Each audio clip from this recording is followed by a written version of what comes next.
tosekanaki na mosolo ya mboka Kongo ekoki tofungwani miso lelo tomoni bozoba nyonso tosali po ya kobongisa Kongo aveni ebongi tosala moto nyonso ata mwana Kongo ya mosolo mpembe ya nzoku Kongo ya bwanya kasa ya mbila Kongo ya makasi moto ya nkoi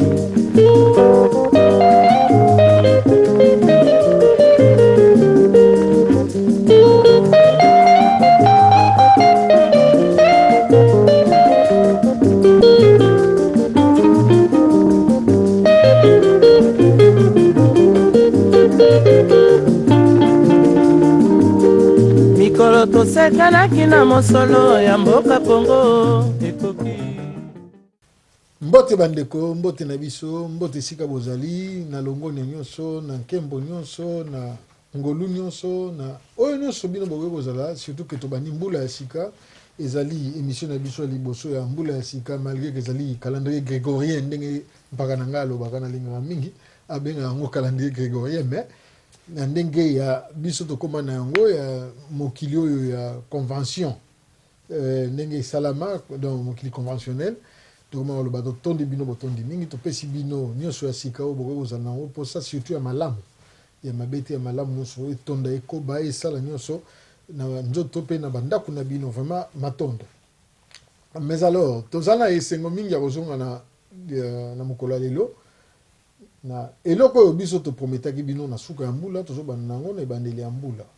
oyo tolobaki ke tokozonga na titre moko ya kafukafu oyo ezali ya kinoa mais ya monakende nakoyamba nanu bapaya oyo bino bobengaka bapaya mais oyo epa na biso bazali baanalyste na biso mpe oyo tosalaka nango mosala chaque jour ntango ekoki mpona tokabola mwa mayele mpona nkombo ya mboka mpe na communauté na biso awa esika tozali mpaka mbote mpaka omaya mbote mingi matondo mbula sika na bandeko nyonso tu bazwami nzinga ya libungu tulu nyonso tu ya mokili ndenge esala globe terrestre wana tobenga yango libungu tu donc zéro donc napesi bino mbote bisika tu bozwami alors tosengi na nzambe na biso oyo asala biso bantu nzambe asalaka bantu po moto abanda na bantu nzambe asalaka bantu azinga bolamu na kati na bino epi apesa bino nkuma ya kobunda etumba po ezali manyankani ya etumba te apesa biso nkuma nzoto kolongono ezala mampaka ezala bana mike donc apesa biso mayele ya kososola mpona kokota na kati etumba oyo na mbula oyo ebandi ya grégorien oyo ndenge tozo matondo alors toza mpe na ndeko na biso mpaka na biso max tozali na ye max ekoli mpaka na biso meilleur vœu mbula ya sika tokangani lisusu na promesse na biso surtout ngai esengo na ngai eza yango wana toprometaki mpe todélivre mpona yo na bana ya mboka olobi ne ouais nakubana kopesa bonjour bonsoir na balandi na biso nyonso tu bandeko na biso bana Congo bisika nyonso bazali j'espère que ba fête milulu ya Noël pe bonne année lekaki malamu tobandi mbula ya sika et tozali ko continuer masolo na biso elokola mpaka kuna lobaki tozali na masolo po tocha bwanya na makambo nyonso tu biso tozali kosala toyeba kososola pe toyeba kokesanisa wapi ya malamu wapi ya mabe matondo alors bana ya mboka liloba yango lisolo yango ya lelo ezali ya lobaki kindumba ou bien nini ndenge tokosolola yango biso awa tozali na ndambu akokabola ndenge nalobi ezali te mpo mitu etutana ou bien mpona nini mais ezali mpo tokutana esika oyo ayebi ndambu ndenge na banza bana ya mvuluzi balobaka matuka misato mine ilifo esangana na banza yango te mpaka misato esangani nde place mopepe ya kitoko ekobima mpona mboka na biso alors tokobana nanu mingi na ndeko max oyo asilisaki liloba tobanda na ye mpo tozongi mpa mpaka mpe akolimbolela biso ndeko max lelo tolobi kindumba ou bien kombo mosusu d'abord est-ce que on définir biso kindumba ezali nini tozwa pe définition epa mpaka soka kobakisa soki ndenge nini malobeze pa wayo ouais merci mingi ndeko na ngai Jean-Guy liboso ya namela na koloba mwa moke kindumba eza kolimbola nini na nano koloba pona au sujet ya kaka ya lelo kwa ya kindumba bato mosusu bakomona ngo lokola est-ce que vraiment c'est nécessaire toloba masolo abwe est-ce tokomi koloba na masolo abwe ouais il faut toloba masolo abwe parce que ezali masolo moko ya mutuya pe masolo moko ya kitoko makambo nyonso tu ya mokili makambo nyonso eza kosala makati na biso il faut tolobela yango mpona nini po tomeka kotia lumière tomeka kotia bwanya na biso na makambo wana toyeba soki mpenza ezali kaka ndenge biso tokanisaka ezalaka to tokendaka nango kaka oyo ndenge bana kisasa balobaka ngulungulu alors yango wana il faut tolobela yango sujet lokola omonaka eza sujet moko lokola ya pamba ou bien ya tabou ou bien ndenge nini mais eza na connexion na vie mobimba ya société puis ya communauté bon na mokuse nakoba mpona kolimbola mza kindumba malamu il faut te avant tout il y a deux termes wana kindumba na ndumba voilà donc on a la différence non plus tard ouais donc alors pour tout le baka na mokuse na kindumba na ndenge lokola ya kilopoto awa na ebite soki yo ndeko jangi oza na expression moko pesa nga ya kindumba na tout le baka na lopoto to baka mingi lokola français kindumba ezani na français na ndenge ya traduction normale pour na répondre pour une fois na répondre na mutuna ya les solo na français ne le baka to benga ngo prostitution d'accord traduction directe prostitution d'accord prostitution ouais donc kindumba prostitution mais ce que prostitution est la kisi nini na lopoto poto solo ka to limbola yango prostitution est la kisi nini pona okene musika na pona okata zoza tambula ite prostitution na dictionnaire ezali mombongo ya nzoto ezali mutoyo azako tekisa nzoto na ye pona intérêt moko ouais ekozala mbongo ou bien ekozala intérêt moko ba kozwa parce que prostitution peut kozala lokwa par exemple parti politique ezako se prostitution na influence moko c'est-à-dire ozako tekisa ba valeur na nyonso tout pozwa kaka mo avantage moko bon et mingi asko na cadre de prostitution ezali na cadre ya mbongo c'est-à-dire alors commerce wana ya nzoto et le ba musupeke ezali commerce ya kala ya mokili premier commerce en mokili et d'ailleurs on dit c'est le plus vieux métier du monde voilà yango eza très intéressant alors siko soki to lobby wana prostitution ndenge wana est-ce que prostitution ndenge eza vieux métier wana ibanda pe kala ba évidence ezali ke ibandaka même avant Jésus-Christ même ti sikoyo na ba premier siècle d'un siècle de calamité alors et là où ils ont remarqué c'est que définition to lobby que ya pona ba fin moko financière ezapeza kala mingi te na mokili et yango ba mindele mutu ba définir ba pesa définition wana et définition wana pe et ko le que ça que prostitution ezali plutôt un fait un phénomène social et phénomène wana social ezali directement lié na révolution industrielle ezali lié na oyo époque ya développement et aussi ezali lié na urbanisation parce que mingi ko mona ngo prostitution et ça na ba ville et alors que ce que muke zongi okitina ba ville amike tona ba village mo le kufi et ça penza presque on comme ça na bandinga bazanga ya bombana OK donc wana sko kindumba wana kindumba en tant que prostitution OK mais sko kindumba pe tant que sko tozolo bango na lingala est-ce que zalika ka prostitution wana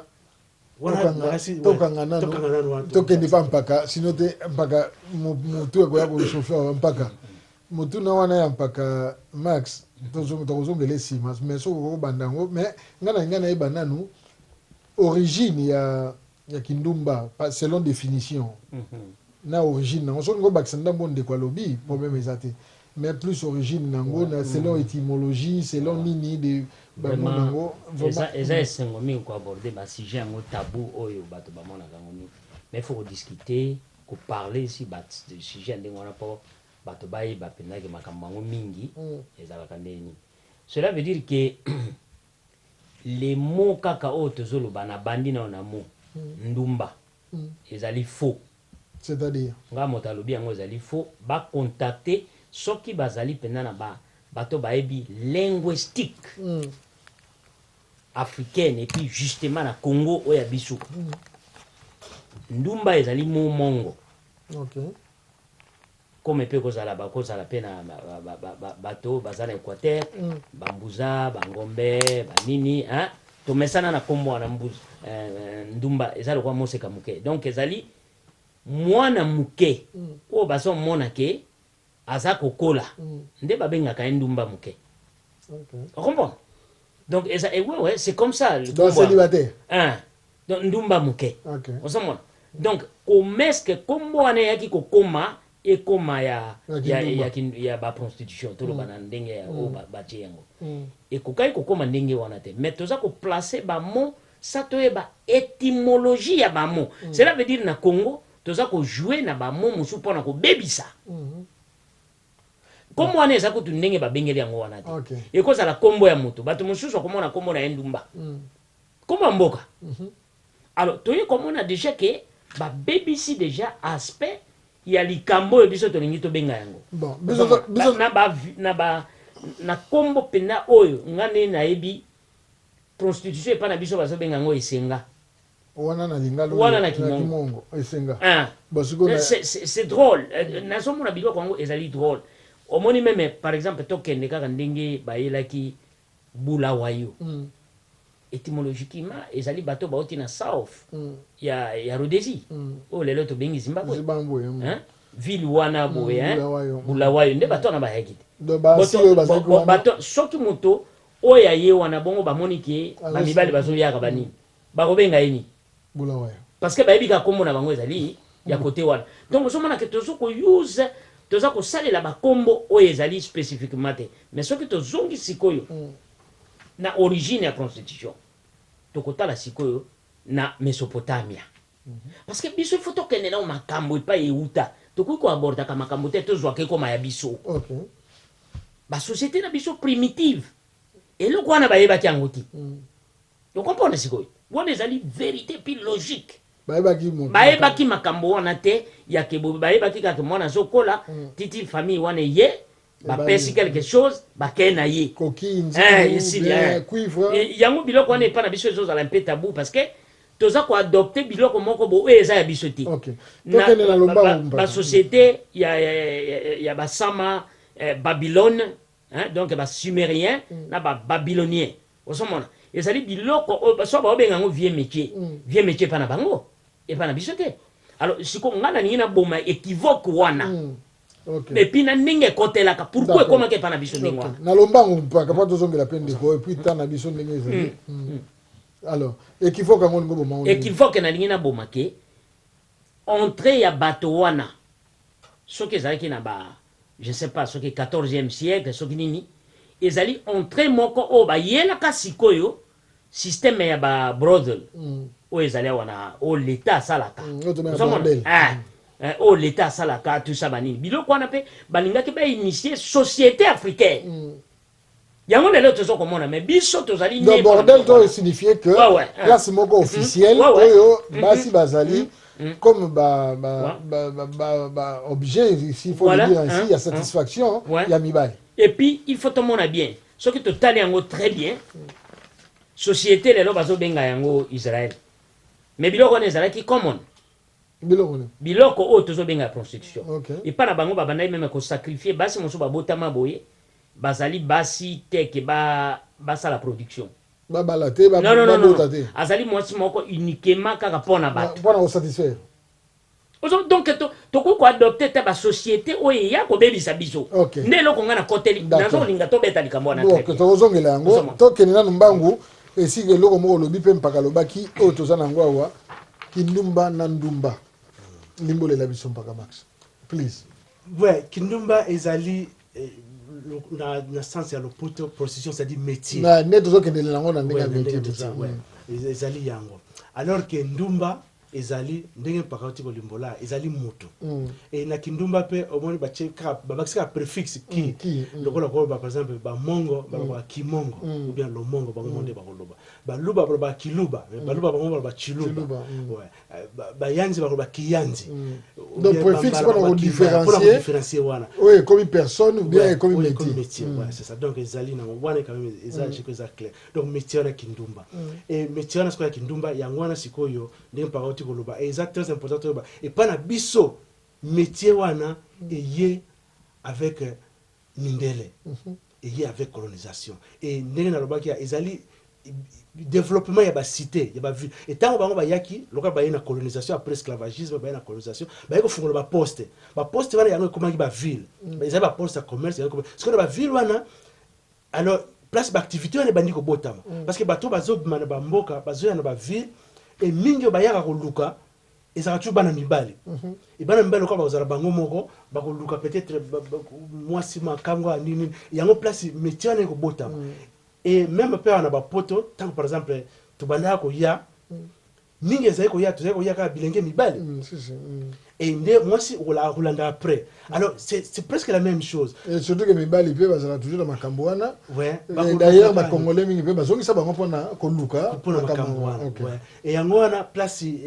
métier wana et pas na biso et botama ouais et d'ailleurs tant pe bandaka na origine nango moi c'est ndumba azalaka moi c'est alokumu parce que bazalaki rare bazalaki une influence azalaki pe na kozwa mingi et ensuite il faut bon matériellement azalaki aisé et puis ndeko lobi influence ouais réputation morale du point de vue ani wana ndezalaki mabe mais du point de vue matériel bazalaki respecter ni wana na sens ya kindumba parce que ndumba ndenge mpaka lobi étymologiquement ezali étape ya développement ya mwana mwasi mwana mwasi soka botami aza elenge al bébé mwana mke abandi kokola tina âge moko akomi obandi kono so mbunza bakoloba moseka ou bien epa ya bandi kono biso bangala to ba mongo bakoloba ndumba c'est-à-dire mwana mwasi oya akomi prête ya kobala epa ba Congo pini voilà epa ba Congo pini donc akomi prête ya kobala mais nanu abalite alors babengi ndumba c'est-à-dire akoyi ko sala ba makamnyo surtout mama akoyi ko sala mende na zui ko balite yango pardon bolimbisi même otuna mo na kati wana pona nini ekomaka tolobi ya ensemble que ndumba ezali jeune fille abandi ko kende moko mona bizarrement bando zala so mwana bandi ko tambola ko kende pemene yo ndumba yo boy ozo sala ki ndumba ça veut dire quoi bon voilà ezali tout simplement parce que tu as vu que différencier était moi nous avons sala mobulu wana ala c'est pas que sala non même pas moi mais motion surtout ou bien moi si surtout d'ailleurs awa na zape ko banga min ko ba mwasi parce que ndumba eko zala pe ka mwasi te to comme ndumba pe mobile mobulu pe bazala si ko pe d'ailleurs na siko zala na ba télévision misusu bazala ça pe mibale ba ndumba mibale ba parlementaire atika mwasi na poto qui ça kenda ko sala ndumba mobile donc ezali pe oui ya congolais et aussi terme aussi ki ndumba pe na mobile ezali le quoi par exemple ba gigolo et tu bien par exemple so po zongisi makanisi sima utali ba nzembo le quoi par exemple ya Mario azanani ou bien ozongi sur moi mukesi motali mongali azanani dans aka donc on est ndumba ya mobile donc ndumba nécessairement aka moi c'était mais il y a beaucoup plus et le bama mingi na basi et sikoyo pour na koloba basi tout simplement koloba mobulu ya mwana mwasi babengi ndumba et ndumba na tout simplement poka moralement et tient na position moko ya loka ya faiblesse par rapport na mobile d'accord tokanga nanu wana tokende pa mpaka makambo ye alingaka yango mpaka tozalaki na makambo libala tozali na makambo nini ndeko max auti kolobawa terme wana ya kolakisa mobulu keza kindumba nanga kutu yango nanga na tuna nano kindumba na mobulu elakisi nini wana tozongela susu max mais ngana tuna yo pona nini attribution wana ya ndumba ya kindumba elataka mingi mwasi ke mobali pourtant mibali ya mobulu pe mibali pe bakendaka bikendaka na ebisi yo naza ko nier catégoriquement bozo yo kanenge nazali avec tout les temps on a terme nano oyo batnos ba yebeli bon ou bien to on a terme que kindumba soit disant eza mobulu eza mobulu oyo mutu na ba norme sociale exact eza au sala ma contraire bon si ko to na clairement eza ça dit sens propre ya usage ya mondumba ya kindumba alors to baby ça on a lingala et yango je crois pas que telemela yango je crois le problème est aliné sens figuré figuratif ezali cela veut dire que moto o ba pesi e kombo wana peut-être azaki mwasi parce que za kombo bato nde na zo kanisa ponanga peut-être bandaki kobima na mibali mingi alors à partir ya kombo wana par exemple obinga e mandumba comment na mboka alors bato bazwaki kombo wana pona kotia yango ke koma lelo ndenge tozoloba ndenge na mona kesa ndenge wana c'est vis-à-vis lokola ndenge tozomona ba bulawa yo alors kombo wana ezali kombo moko ezali ya mutu te hein ezali ya kombo ya mobulu te ezali kombo basala eloko wana te mais comme mutu ya portaki kombo wana abanaki ko exercer hein abandaki ko exercer prostitution et ça à ce moment là kombo wana elata ekoma na minoko ya bato kozosala eloko wana uzosala eloko parce que moto wana azaka na kombo wana alors naye komona mingi toza kojouer mingi na bamo ezali mboka oyo eza kodétruire banorme oyo ya bakombo ya kositue origine ya likambo na nini epa na biso toza na eloko wana te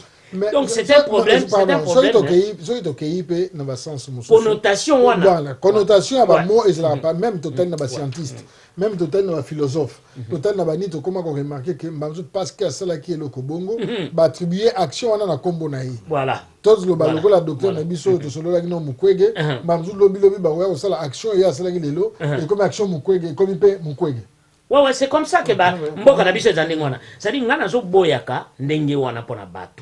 bato bazana milimo bato bazana makanisi il faut to salaka makambo ndenge elongo bani na kena yo muke sikoyo oyo kaka kombo mususu na grec bazobenga ba eitara eitara ezali tolobake bato bazaki na ba classe aya classe siko bango babandaki ko basi mususu babandaki ko exercer ba service wana okay. Tozokende pa bato babana kosala misala wana naza ko nier quelque part na biso bazati mais naza ko nier avec une grande énergie que et pas na biso toyebaki makambo wana là je dis clairement et kokoma tango ba colonie ndengele ka lobi tango ba coloniser biso tango d'abord mindele ba koti na empire Congo hein bakutaki en tout cas bakutaki société moko ezalaki bien bâti na ba norme nyonso ya société mais na ba valeur nango mais bakutaki biloko oyo te siko bango pona bango balingaka mingi soki bakuti bato bona ba valeur il faut pas changer bino valeur na bino voilà c'est un problème une parenthèse déjà l'époque on a parmi ba valeur ngo mobile ko se permettre déjà ba se belé na cour na non oya mobile ya ko se permettre wana ko zonga ndenge to ko kende pona ba loi ya production ya ba bantu ba nini wana to ko zonga mais lelo tozo tala sikoyo niveau nini mutu oyo azali innocent avant ngana koma wana j'ai beaucoup fouillé naye komona ke balobi ba société primitive africaine bayebaki prostitution ti okomona sikoyo wana tokende tozonga nazo kosa yo te wana nalobi africaine nalobi asiatique te puisque batawaf baza na India et puis babizima côté ya bashia baza na almuta mwasi na mobali bakoyokana babalani kaka quelques pédita sali bokolo ba ngana yo toningani meto balana kaka un mois comme ça to divorcer pour akena mboka wana no kia sala péché alors akei apesi ba biloko nyonso epa na bapara banini bu bafandi na bango pour un mois soki un mois esili baboyani yazongi epa yakei dibale kufi alors biso tozali na biloko wana te biloko wana mingi epa na biso ezali mingi na ba tribu mike o bazolo ba polyandrie na sens ya ko garder bato babali basisika d'accord osomona wona ezali ba sens moko o ezali accoutumé na ba coutume na biso na ba tribu muke o ya Congo bon baba ko salela biloko ya sens wana question moko mukuse avant de dépendre de Max sikoyo ndumba aza jeune fille étape ezali que jeune fille il faut comme une étape ya libala pour aller dans étape ya ndumba pour abala koma mama ya libala sikoyo soki mwana komi kobima ou bien nano doit on epesa miti kombo nini bako ko attribuer na mokolo lelo ouais mwana mobulu mwana mobulu d'accord merci comme ça OK parce qu'il faut tokende parce qu'il faut tokende na logique ya ba mo to jouer te na ba mo musuze ko ya obebisa ba valeur na biso yango moni plus tard mboka na biso ekozanga lolenge bato baza kotala makambo d'accord tokomi kotala makambo soso moni likambo eza bien mais biso moko to bebisi kombo oyo tokoki kobenga mwana ndenge wana koma za sérieux te azali mwana moko mobulu somona et là vraiment il faut tozala sûr na tango tozoloba mo na kati ya ndenge toza na société na biso lelo oyo bazotia batia nyamu OK ndeko Max mwana ya mobulu ndumba na biso ya moseka na biso akomi na mobulu ba cause nini eko otinda mwana moseka ndumba akoma mobulu asala kimobulu donc kindumba pour vivre dans la kombo yango ba cause et conséquences nango ekozali na société moko. Bon, donc on va déjà le double question. C'est-à-dire mwana ya oya koli, mwana mwasi, ouais, wana na ko s'excuser mingi pour de zolo ba mi mwana mwasi mais eza nécessairement ka mwana mwasi d'après mwana mobile parce que ezali effectivement de mission à l'élo ou bien notion à kindumba ezali lié na rapport sexuel, na sexe et sexe ezali aussi na ba norme na salama et ne to lobaki mbalo kuna ba société yo surtout e batisa ba norme ndenge ba rapport avec au salama et yebani ke salama seulement na cadre ya mariage ya l'accord ya mwasi ya bali te o ya na mobali ya bali ndi bazana droit o bazana droit te bazo sala ngote selon ba norme nango et ezape na ba conséquences nango. Alors na yebite soki yango ndi mutulunga ko yeba ba conséquences soki ba rapport sexuel ezo salama société selon ba norme oyo etirement na société ezali na ba conséquences moko néfaste na société et la conséquence avec ezali wapi soko tali aux ne fût que connaissance eza biblique connaissance eza na Bible en tant que notion en référence bazape kolobela makambo ya kindumba et oyo eza kosalama en dehors ya mariage soko tali lokola exemple munene na yango ezali lokola na mboko ya Sodome et Gomorre. Qu'est-ce qui s'est passé effectivement dans Sodome et Gomorre? Basi bana basi lokola bandumba ba jeune fille bazalaki ebele kitoko mingi koleka et ba séduire même ba ange likolo en tout cas ba ange ba komo kita ba iso ba rapport na bango. OK Et tamo sko e komo salama en dehors ya ba norme ya société ba komo bota banane ba komo bota ba monstre c'est ba komo bota ba bingambe moko bazalaka tena mokili d'une manière que tango na fait surtout la surtout na histoire la Bible nzambe atali yango amoni ke eko continuer boete il faut tango na stop tango ay fasaka mokili wana pona nini ba respectaki ko sala ba rapporter selon norme nango exemple mi balé ezali na banganga mayele et na banganga mayele balobi bato ba sali moi section pédagogique moi muke et bayebi moi le solo ya ona kolobawa parce que et le bamami na psychologie et ezali complexe ya Édipe Édipe est utile na ba grec que azaki moi na moko azaki général na armée et azongaki na mboka babimisi bitumba na mboka na bango aye abomi papa na ye et abali mama na ye tango siko aye ko ye bango général wana eloko ni asalaki et soki une tragédie yemoka mibomi c'est-à-dire époque wana mobimba pe bango surtout baleki donc soki par rapport sexuel ils ont salama te selon ba norme ndenge salama ou bien soki société est commis trop asexuel ezali ebandeli ya kokufa société wana ezali ebandeli ya disparition ya société wana soki société est plus contrôler pardon pas que Max eloko mo ekaninga wana soki ba normes ezali sous respecté te société commune ezali ebandeli ya kokufa ya disparition ya société wana sikoyo place to komi ya solo parce que bana mboka wayo kaka pe biso na misalo to kende na société na biso ba biloko mingi ezalaki te ba respect ezalaki ya ba valeur oyo toujours ba familial ko ba respect même maman voisine akogangela mwana soka mwana nya tambola mabe mais lelo libertinage mo ekoti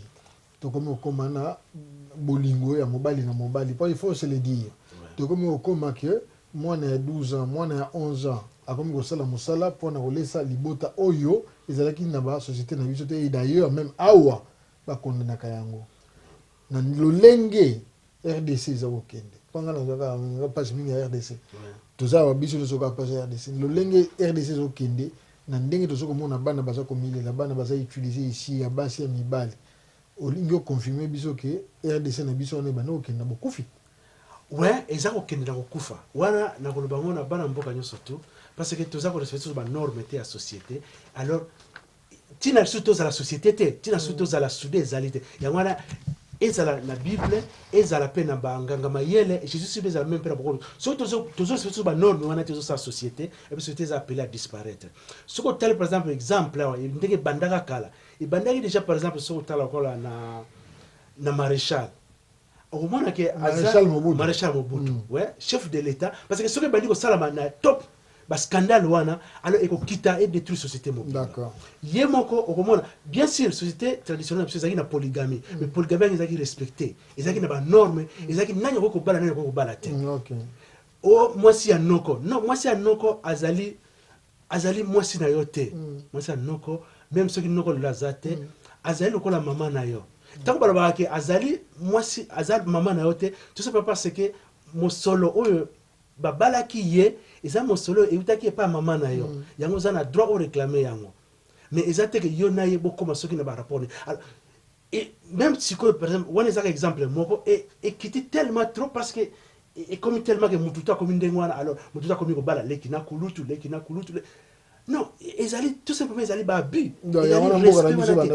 et bandi bokufa wana et sikoyo na état actuel soko taloka na ba musique na ba nini ba komo bini sabana sans bilamba sans ba sous-vêtements na kati ya bato na kati ya bakonzi bazomona ba konzi ba fandi bango bazako seka et public kutu ezako ko réclamer moi monsieur na baluka asala nini botala nini bien mpaka max en tout cas ezali solo moko to ya kozongela parce que ngona biso bandi ko poussa na pesa na liloba pa mpaka oma vraiment na une minute mpaka oma soko bakisa lo lenge ezali kuna parce que na monique yo poza na maminga koloba mpaka est-ce que toko mokutuna ngeza est-ce que tokoki kosilisa fléau wana ya mobulu na mboka ou bien na communauté na biso soza pene loko bakso bakisi pa tozoke na soka ya solo ezali motuna ya malamu eloko nyonso tu esilaka soki bozali na bato oyo baza na mitema makasi mpona kotia mibeko omoni leta ezali na mawa te mibeko bazoloba mibeko ezali ki mobeko efe beta yo moko moto oza kotelemela mobeko wana eza leta ya solo yo ozokopesa mibeko na bato ifotelema nango soki otelemi nango mboka wana ekozonga moto nyonso akomi kozonga na nzela mwana moke akomi kovanda na ndako babiloko papamba esili donc mobeko oyo so balobi mobeko eza mobeko ezobeta moto nyonso the rule of law yango nde kosilisa makambo eza na Congo. Le problème eza ndeni soki bato mosusu omoni soki yo oza na mwa malédiction na yo moke mais soki ndeko na yo bien voisin bien ni naza na malédiction na ye ya munene bakata siko aye epai na yo ke bino na ye bosangana malédiction na yo ya muka na yo koma ya munene ezali histoire ya batuchi na babantu na Congo bango baza na malédiction ya kabakata bon ozomona bavanda kabaza batumo bavanda na insecte ya makasi siko malédiction na bango le bavanda nango sike zalaki baye nango tina kisasa et comment kozoluka kisasa ezwa conforme na ndenge ba éthique ya société kokozala na kisasa te parce que tozwaki bato baza na une grande malédiction soki nga nalobi bien bato mingi oyo bazotanga bazoyiba société lokola Égypte bino bokoma na Bible ko Pharaon azaki maudit hein Pharaon ndamba modisaka ye moto moko ayebi te nde bakoma mais soki Pharaon abengani bato ke bato wana baza na malédiction bato wana baza na malédiction ndeni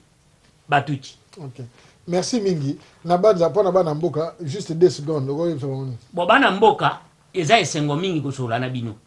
mbula oyo ezali 2015 ndenge bino bolobi mais pas na biso peut-être eza ba 2015 te na ndenge ya calendrier na biso mais lokola bato nyonso tu bakoma ke kokonzaka bamboka bato tolanda 2015 mais le problème na biso ezali moko makambo tozokoloba eza makambo ya kozwa yango en 20 tobangisa epai malédiction euta mingi biso tozande il faut tozala mite tolengela mitema makasi d'accord pona kobunda bitumba na bisa bino bitumba ebanda lelo te mais biso nde génération na biso tokoma na mitema ya makasi. Merci mingi mpaka tokoma mitema makasi mpaka max juste 30 secondes. Ouais, pona ko moi osuki sa lokola tolobaka toujours ezamza moi asuka te parce que ekozalaka baseli kozala et pona ozonga moke na émission na sujet na biso ya kindumba nde tolobaki moi moke kwa nuance ezomona kwa prostitution ndenge l'Obama na koloba ke prostitution tozala ba hypocrite prostitution na mboka moko te kwa contrôler yango ibe kwa kosilisa yango ezala église ezala l'état tolérant yango endima yango il y a seulement réglementer yango ouais contrôle il y a aspect mususu quand même il y a procession ezali illégal ou ezali proxénétisme yo mtu zo ko la ko zo bana basi tchako na position wana eza illégal alors il faut siko tozala na l'état makasi et l'état est pas na biso to brenga kaona lingala bula matari est-ce que ba bula matari musala na ngezani bula matari la kisi nini ok wana tokozonga nango na ba biloko nyonso to silisi na suka wa to wana parce que eza émission ya mulai mais bandeko mosusu balobi ndenge nini toza koyaka kaka biso bampaka est ce que bamama oyo bakokabola na biso lisolo ya boye parce que mama nde azalaka nani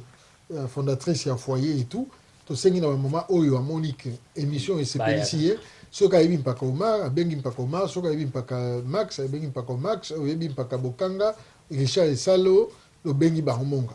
obengi biso obengi congo synthèse tokoya tokosangana tokosala même débat tokobongisa yango mais tosukisi émission ote tokozongela yango mbala ya nsima tosengi bino mpenza